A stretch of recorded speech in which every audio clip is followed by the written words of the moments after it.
साक्षात्कार का मतलब है, दत्तात्रेय भगवान कहते हैं कि नाम और रूप, रूप और रंग जहां पहुंचता नहीं, रूप और रंग जाने, ऐसे परब्रह्म में विश्रांति जिसने पाया है वो जीते जी मुक्त है। नानक जी बोलते हैं, रूप न रंग न रेख कछु प्रभु त्रय गुणाते भिन्न। रूप भी नहीं है, रेख भी नहीं है, रंग भी नहीं है। ये रूप रेख रंग जो भी हैं वो स्थूल शरीर में है, सूक्ष्म बुद्धि में, संस्कार में पड़े हैं, मन में पड़े हैं। अथवा वो देवी देवता आके दिखे तभी भी माया विशिष्ट होंगे, उससे पूरी विश्रांति नहीं मिलेगी। तो ये जगत, सूक्ष्म जगत, जीव जगत और ईश्वर, ये सब माया के अंतर्गत है। साक्षात्कार क्या कि माया के पार, ये जिसकी सत्ता से जीव जगत ईश्वर दिख रहा है, उस सत्ता को मैं रूप से जो का त्यों अनुभव करना, इसका नाम साक्षात्कार है। श्री राम। जीव की हस्ती, ईश्वर की हस्ती और जगत की हस्ती जिसके आधार से दिखती है और टिकती नहीं है। जीव की हस्ती बदलती है, जगत की हस्ती बदलती है, ईश्वर भी बदल जाते हैं, फिर भी जो अबदल आत्मा है उसको ज्यों का त्यों जानना, इसको साक्षात्कार बोलते हैं। हकीकत में जीव का असली स्वरूप देखो तो ब्रह्म से अलग नहीं है, तरंग का असली स्वरूप देखो तो पानी से अलग नहीं है, खिलौने का असली स्वरूप देखो तो सोने का खिलौना जो है, सोने की पुतली का असली स्वरूप देखो तो सोने से अलग नहीं है। ऐसे ही हम अपने असली स्वरूप को देख लें, इसका नाम है साक्षात्कार। अभी तक अपन लोग असली स्वरूप को नहीं देख पाए, इसीलिए नकली स्वरूप कई धारण किए और जैसा स्वरूप मिला नकली ऐस को मैं मान बैठे। जिस जन्म में जैसा सूक्ष्म शरीर रहा ऐसे ही विचार रहे, जिस जन्म में जैसा स्थूल शरीर रहा ऐसे ही विचार और वासना रहे, लेकिन उनके पीछे भटक भटक के युग बीत गए। कबीर जी बोलते हैं, भटक मुआ भेदू बिना पावे कौन उपाय, खोजत खोजत युग गए पाव कोस घर आए। जीव मात्र चाहता है कि थोड़ी मेहनत करूं, ज्यादा लाभ मिले, ये सबकी इच्छा है। बिना परिश्रम के, बिना मेहनत के सुख मिले, और सुख कैसा हो कि चला जाने वाला न हो, टिकाऊ हो। तो मांग तब होती है जब कोई चीज होती है ना, तभी मांग होती है। तो ये ऐसी चीज है, अपना आपा बिना मेहनत के मिले और एक बार मिले तो कभी न जाए, इसको बोलते साक्षात्कार। तो अपने स्वरूप का, अपने आत्मा का पता चल जाना, ये बड़े में बड़ी उपलब्धि है। इसके अतिरिक्त जो उपलब्धियां हैं, सब देवी देवता खुश हो जाए, सब देवी देवताओं को बीच आपको रहने खाने जीने को मिले, तभी भी यात्रा अधूरी रहेगी। नरसिंह मेहता के वचन को फिर से दोहरा देंगे, जहां लगी आत्म तत्व चीन्यो नहीं, त्यां लगी साधना सर्व झूठी। जब तक आत्म तत्व को नहीं देखा, आत्मज्ञान नहीं हुआ, तब तक सब ठीक है, ठीक मारा भाई। कोई लोहे की हथकड़ियां है तो कोई तांबे की है, तो कोई पीतल की है, तो कोई सोने की है, लेकिन है हथकड़ियां। जन्म चाहे है बड़े घर में हो, लेकिन जन्म तो जन्म है। गर्भ चाहे रानी का हो, महारानी का हो, सेठानी का हो, लेकिन गर्भ तो गर्भ ही है। तो गर्भ में तब तक आदमी पढ़ता ही रहता है जब तक उसको अपने स्वरूप की स्वतंत्रता का बोध नहीं हुआ। पुराणों में, भक्तमाल में और शास्त्रों में जिन साधु संतों की गाथाएं आती है, ऋषि मुनियों की, उनमें भी कोई विरला विरला तत्व को उपलब्ध हुआ, बाकी रिद्धि सिद्धि या भगवत दर्शन तक पहुंचते।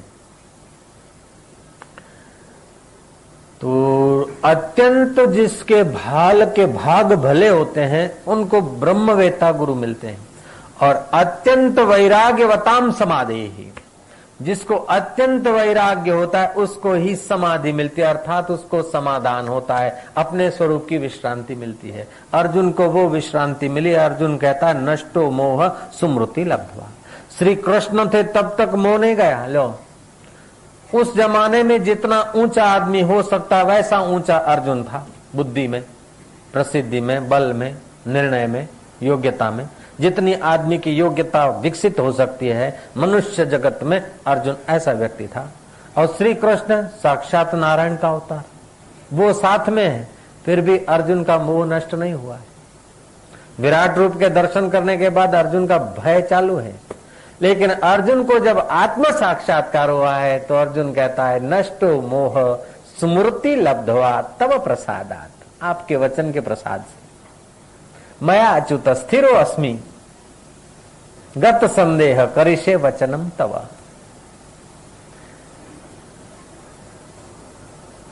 अपने स्वरूप में संदेह रहता है, मैं सचमुच चैतन्य ब्रह्म हूं, अनंत ब्रह्मांडों में व्यापक आत्मा में हूं कि नहीं, ये आखिरी समय तक संदेह रहता है।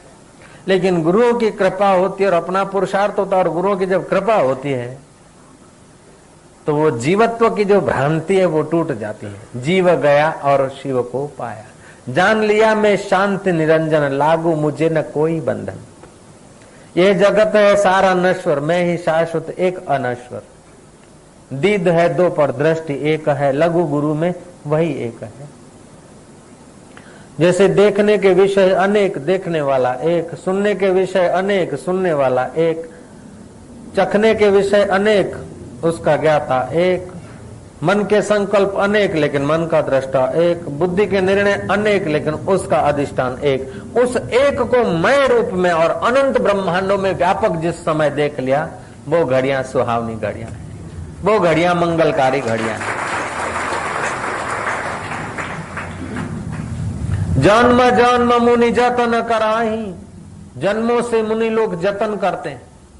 जन्म जन्म मुनि जतन कराही, अंत राम कछुआवत नाही, रामायण कहता है। जन्मों जन्मों से मुनि लोग जतन करते लेकिन अंतिम समय राम आते नहीं। हकीकत में जो राम आते हैं न वे राम जाते भी हैं। राम आते जाते नहीं है, राम केवल जाने जाते हैं। एक इंच भी वो राम हमसे दूर नहीं हो सकते। एक धागा भर का भी फासला उस राम में और तुम्हारे में नहीं है, लेकिन फिर भी आज तक मुलाकात नहीं। पानी बीच मीन प्यासी, सुन सुन बत्तियां आए मोए हंसी। हम ब्रह्म में उत्पन्न होते हैं, ब्रह्म में रहते हैं, परमात्मा में उत्पन्न होते हैं, परमात्मा में रहते हैं, परमात्मा में देखते हैं, परमात्मा में जीते हैं, परमात्मा में खाते हैं, परमात्मा में आते हैं, परमात्मा में बोलते हैं, परमात्मा में सुनते हैं, और आज तक परमात्मा का साक्षात्कार नहीं। इतना अटपटा मामला है। इस अटपटे मामले को झटपट समझा न जाए, लीलाशाह जैसे गुरु मिल जाए तो सब खटपट मिल जाए। ओम ओम ओम ओम। आओ श्रोता तुम्हें सुनाऊं महिमा लीलाशाह की, सिंध देश के संत शिरोमणि बाबा बेपरवाह। जय लीलाशाह, जय लीलाशाह, जय जय लीलाशाह, जय जय लीलाशाह। बचपन में ही घर को छोड़ा, गुरु चरण में आन खड़ा। बचपन में ही घर को छोड़ा, गुरु चरण में आन खड़ा। तन मन धन सब अर्पण करके ब्रह्म ज्ञान में दृढ़ खड़ा।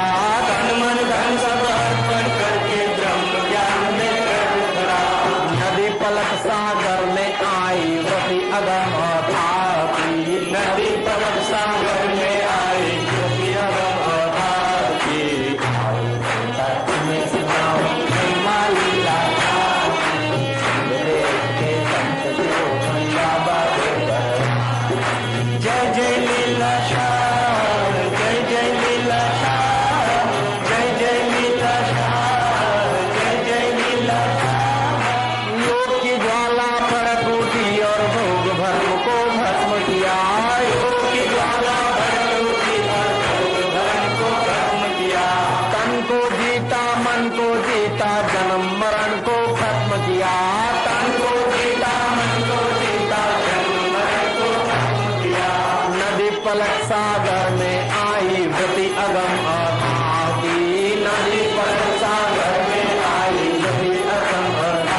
किया, धन को जीता, मन को जीता, नदी पलट सागर में आई, प्रति अगम अथाह की, नदी पलट सागर में आई, प्रति अगम अथाह की। आओ छोटा तुम्हें सुनाओ प्रेमाली गाथा की, सुंदरे के संत जो हरि बाबा रे। जय जय लीला सार, जय जय लीला सार, जय जय लीला सार, जय जय लीला सार। हम लोगों की वृत्ति, हमारे चैतन्य की वृत्ति जो है वो मन के द्वारा इंद्रियों में आती है, नदी में, और फिर संसार में बहती है। अब वो जो वृत्ति है संसार में, चाहे भोगों के पीछे घूमे, चाहे देवी देवता के पीछे घूमे, लेकिन वृत्ति बहिर्मुक्त होती है। जब गुरुओं की कृपा होती है तो नदी पलट फिर सागर में आ जाती है। नदी का उद्गम स्थान सागर है। जब तक सागर में नहीं मिलेगी तब तक टकराती रहेगी, कलकलाती रहेगी, छल छलाती रहेगी, संघर्ष करती रहेगी, कहीं रुकती रहेगी, कहीं रगड़ाती रहेगी, कहीं झगड़ती रहेगी। लेकिन सागर में जाएगी तो नदी नदी नहीं रहेगी, सागर हो जाएगी।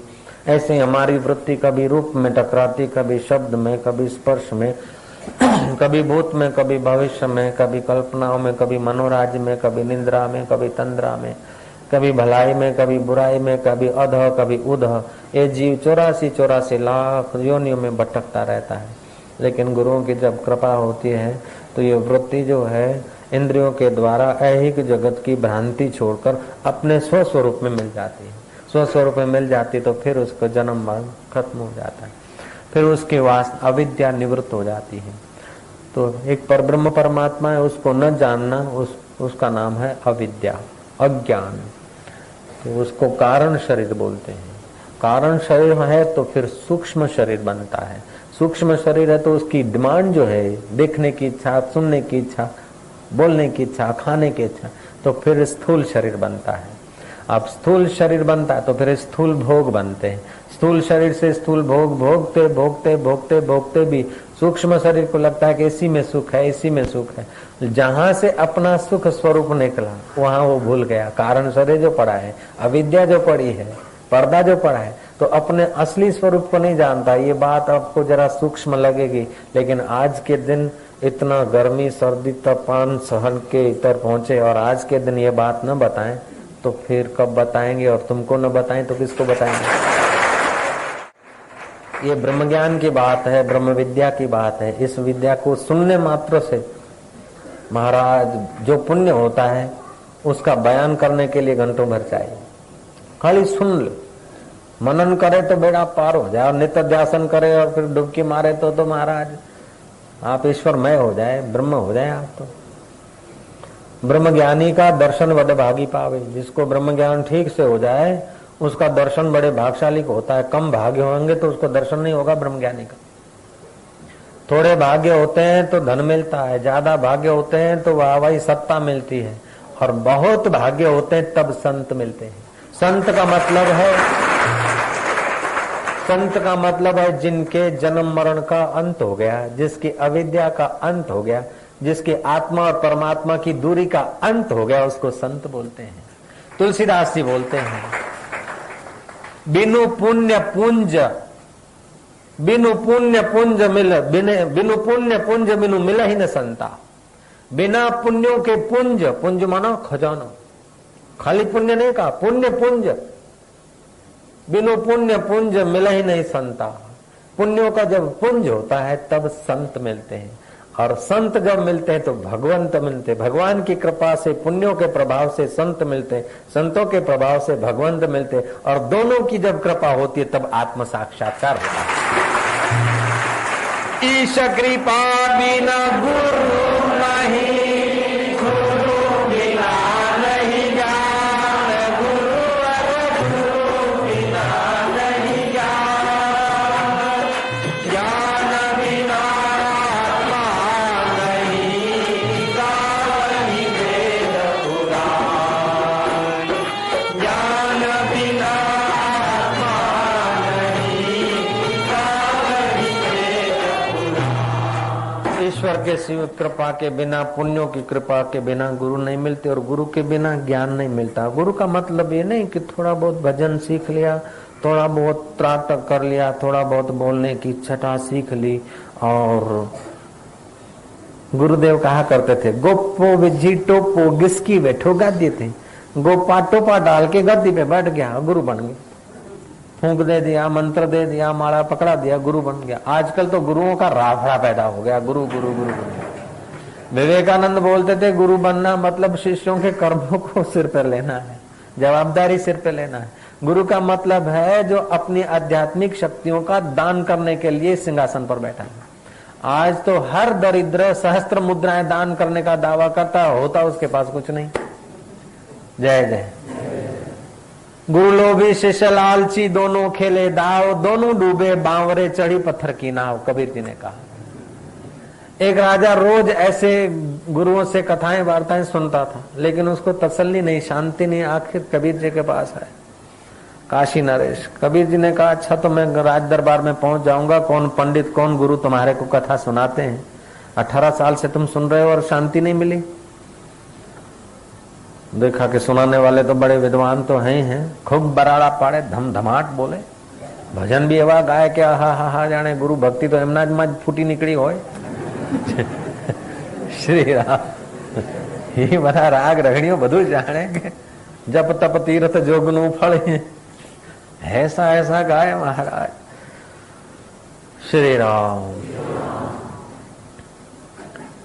कबीर ने कहा कि जिनसे ज्ञान लिया जाता है, जिनसे शांति की अपेक्षा है, तो उनके कहने में चलना पड़ेगा। राजा बोला, महाराज आपके मैं चरणों में हूँ, आपके कहने में चलूंगा, आप शांति दान करो। बोले, मेरे कहने में चलो, वजीरों को कह दो कि जैसे कबीर जी कहें ऐसे करो। वजीरों को कह दिया कि मैं राजा नहीं, ये महाराज है। महाराज जी को सिंहासन पर बिठा दिया, कबीर जी को काशी नरेश के सिंहासन पर विराजमान हो गए। अच्छा, बोले वजीरों में तुमको हुक्म करता हूँ कि जो कथा वो सुना रहा है ना पंडित, उसको एक थंबे से बांध दो और राजा को दूसरे थंबे से बांध दो। राजा ने कहा, भाई गुरु जी के आगे बांधो बांधो। राजा बंध गया, पंडित भी बंध गए। फिर कबीर जी ने कहा पंडित को कि पंडित देखो, राजा कई वर्षों से तुम्हारी सेवा करता है, तुम्हें प्रणाम करता है, उससे छुड़ाओ। पंडित ने कहा, मैं कैसे छुड़ाऊं, मैं बंधा हुआ हूं। तब कबीर ने कहा, बंधे को बंधा मिले, छूटे कौन उपाय, सेवा कर निर्बंध की जो पल में दे छुड़ाए। जो स्थूल शरीर में बंधा है, सूक्ष्म शरीर में बंधा है, विचारों में बंधा है, कल्पनाओं में बंधा है, ऐसों को तो हजारों वर्ष उनको सुनते रहो, सुनाते रहो, महाराज कुछ काम नहीं होगा। બંધે કો બંધા મિલે, છોટે કોણ ઉપાય। એ પેલો એક થાંભલે બાંધેલો છે અને તું બીજા થાંભલે બંધાયેલો છે। હવે પેલો તને છોડાવે તો શे છોડાવશે? પહેલા તો એને છૂટવાનું કરો કે। ऐसे जीव हकीकत में किसी कल्पना में, किसी धारणा में, किसी मान्यता में बंधा हुआ होता है। पहले तो तमस में बंधता है, महिषासुर आदि में।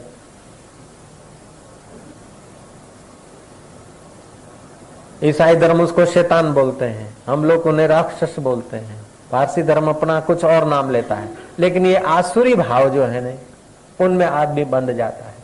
आसुरी भावों से निकलता तो राजस भावों में बंध जाता है।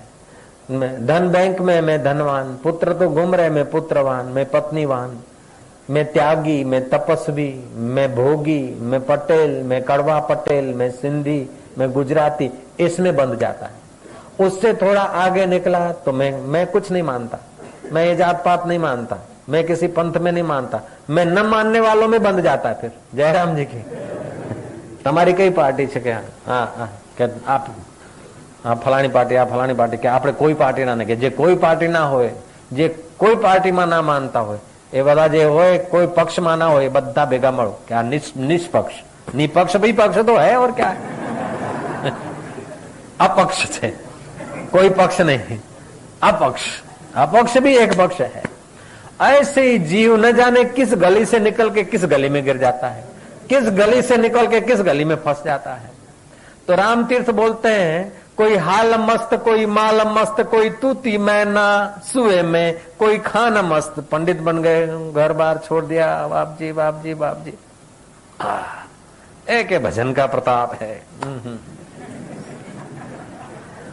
कोई खाने पीने में फंस जाता है, तो कोई माल मिलकत में फंस जाता है, तो कोई पद प्रतिष्ठा में फंस जाता है, कोई हाल मस्त अमुक स्थिति हाल घरનું ઘર છે, વાડી છે, લાડી છે, લીલા લહેર છે, મેચ જોઈ આયા, મજા છે, ટીવી ચાલુ કરી, આનંદ છે મારે તો, છોકરો નોકર આપી ગયો, આઈસ્ક્રીમ આપી ગયો, એસી ચાલે છે, મારે તો કે આનંદ છે, આનંદ છે, બસ ગુરુજીની કૃપા છે, આનંદ આનંદ છે। वो कहीं न कहीं रुक गया। जय जय। कोई हाल मस्त, कोई माल मस्त, माल सुविधा सगवड़ में मस्त, लेकिन ये सगवड़ की मस्ती है, आत्मा की मस्ती नहीं है। जय जय।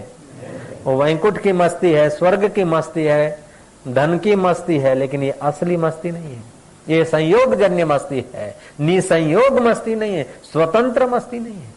कोई हाल मस्त, कोई माल मस्त, कोई तूती मैना सुए में पोपट। હા સીતારામ બોલે છે, પણ કેટલી વાર કાં તો ઈ જતો રહેશે, કાં તું જતો રહીશ, વળી પાછો જન્મવું ને મરવું। સોનાનું પિંજરું છે ને પોપટ કેવું બોલે,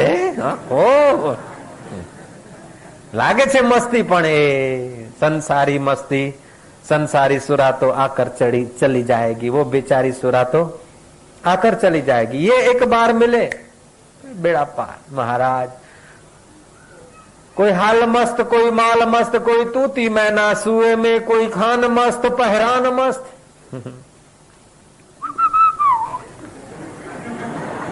लेकिन ये मस्ती भी टिकाऊ नहीं है।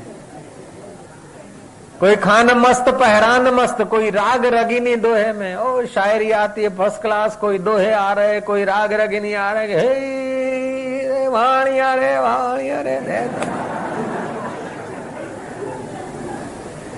ઈ તો વાતનું છે અગમ નિગમનું રે હરી જીઓ જીઓ જીઓ રે પેલો કે હરે હરે દે ધમાધમ કરે કે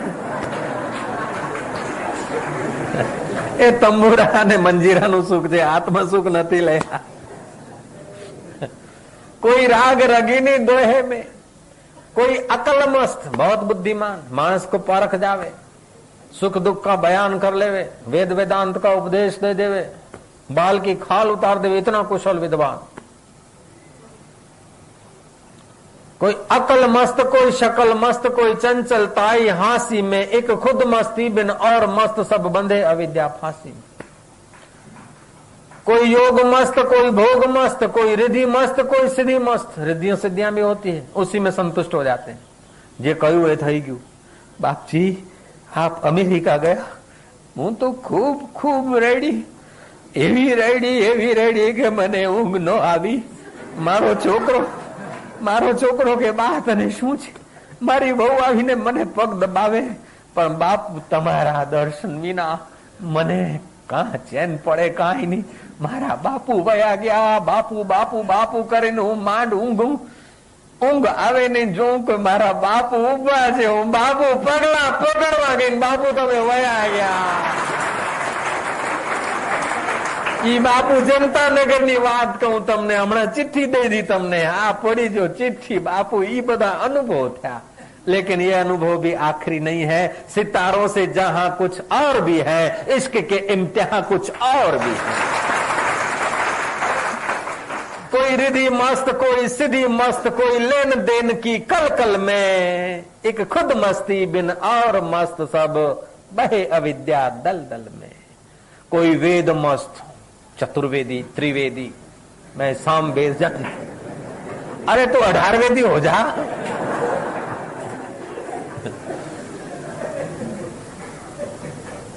कोई वेद मस्त की तेब मस्त, कोई मक्का में, कोई काशी में। हम मक्के जाएंगे, मैं तो 2 बार मक्के गया, मैं तो 1 बार। अपने तो मक्के में ही रहते हैं, तो मक्के में तो क्या रहे, मक्के में और हजारों लाखों आदमी रहते हैं। मैं मक्का करके आया हूँ, मक्का में जाऊंगा, मैं काशी में जाऊंगा, काशी में लाखों लोग रह रहे हैं, मक्का में लाखों लोग रह रहे हैं। मक्का में गया तो क्या हुआ, काशी में गया तो क्या हुआ। महाराज जब तक तू अपने आप अपने घर में नहीं गया, तब तक भटकना ही भटकना है। देखा अपने आप को, मेरा दिल दीवाना हो गया, ना छेड़ो मुझे यारों में खुद पे मस्ताना हो गया। जब तक ये अपने खुद की मस्ती प्रकट नहीं हुई, तब तक यात्रा चालू रखो। चरे वेती चरे वेती चरे वेती। एक घटित घटना मैं तुम्हें सुनाना चाहता हूं। मेरे गुरुदेव के सामने मैं ज्यादा बोल भी नहीं सकता, पूछ भी नहीं सकता, क्योंकि अदब उतना नसीब, जितना अदब होता है ना गुरुओं के प्रति उतना ही लाभ होता है कि बाप जी आत्म साक्षात्कार कराओ, बाप जी मैंने तुम्हारा दर्शन थवा दे, बाप जी हूँ अनुष्ठान करूँ, नहीं, अदब, अदब से ही कुछ लाभ ज्यादा होता है। तो हम कुछ बातें तो बाबा जी से पूछ भी नहीं सकते थे। मैंने सुना कि बाबा जी के जो मित्र संत हैं वो साथ में ही रहे होंगे, साधना किए होंगे, तो बाबा जी गुरु जी के विषय में कुछ जान लो। तो रहते थे उत्तर काशी, गंगागिर महाराज उनका नाम था। तो मुझे पता चला कि स्वामी जी के साधना काल में वो साथ थे। तो मैं गंगागिर बाबा के दर्शन करने गया। उनकी उम्र 97 वर्ष की थी, 93 या 97 वर्ष। तो मैंने कहा कि ऐसे ऐसे मैं इसी कारण आया हूँ। तो उन्होंने बाबा जी के विषय थोड़ा बहुत बताया, जैसे हर शिष्य को अपने गुरु जी के चरित्रों के विषय, गुरु जी के चमत्कारों के विषय, गुरु जी की बातों के विषय सुनने में आनंद आता है और मन स्वाभाविक ही ब्रह्मानंद की मस्ती में चला जाता है। फिर माला भजन करना नहीं पड़ता, स्वाभाविक ही मस्ती आने लगती है। गुरुओं के जो सत शिष्य है तो गुरु के विषय की बात सुनते, सोचते, समझते उनको समाधि का सुख मिलता है। जैसे ग्वाल और गोपियों को कन्हैया ने ये किया, डीका दिखाया, मक्खन खाया, ये किया, उसी में वो समाधि का सुख लेती थी। ऐसे ही अपने सदगुरु के प्रति जो इनका अहोभाव है, वो गुरुओं की बात गाथा सुनते बोलते आनंद का अनुभव करते हैं। तो मैंने पूछा गुरु जी के, फिर वो तो बात उन्होंने बताई। उन्होंने एक ऐसी सुंदर बात बताई, घटित घटना, कि एक महामंडलेश्वर थे 1008, वो आकर चरणों पर गिर के रोए। और प्रसिद्ध ऐसे संत थे जिनका नाम लेना ठीक नहीं, जिनके हरिद्वार में भी आश्रम है, ऋषिकेश में भी आश्रम है, दिल्ली में भी आश्रम है, और महाराज वो प्रसिद्ध संत, वो चरणों पे गिर के रोए। तो पूछा क्यों रोते हो महामंडलेश्वर, तुमको क्या तकलीफ, क्या कोई भेंट पूजा कम आती है क्या? बोले महाराज भेंट पूजा तो इतनी आती है, रुपए तो इतने हैं कि मैं ऋषिकेश के अपने आश्रम से लेकर यहाँ तक रुपए बिछा दूं सड़क पे, फिर भी सड़क फूट जाएगी, रुपए नहीं फूटेंगे, उतने रुपए मेरे पास हो सकते हैं। तो क्या शिष्य दगाबाज निकले, धोखेबाज हुए क्या? गद्दारी किया शिष्यों ने तभी रो रहे हो? बोले महाराज शिष्यों ने गद्दारी की ऐसी बात नहीं, और उनकी मुझे परवाह भी नहीं। शिष्य तो ऐसे ऐसे मेरे पास है कि ऋषिकेश से यहाँ तक दाएं और बाएं शिष्य बिछ जाएं और उनके बाल बिछा दें और उन पर मैं कदम रखकर यहाँ पहुंचूं। ऐसे ऐसे शिष्य वफादार शिष्य हैं, शिष्यों की खोट नहीं। और शास्त्रार्थ में महाराज में वेदांताचार्य, न्यायाचार्य और लघु कौमते आदि, ये जो ग्रामर है संस्कृत का, उसका तो मैं आप जानते ही हैं, दर्शन शास्त्री हूं मैं। दिन को रात साबित कर दूं, तर्क शास्त्र भी मेरे कमांड है। रात को दिन साबित कर दूं, ब्रह्म को जीव साबित कर दूं, जीव को जगत साबित कर दूं, जगत को ब्रह्म साबित कर दूं, महाराज काली को शिव साबित कर दूं, शिव को काली बना दूं, ऐसा तर्क से मैं सिद्ध कर दूं।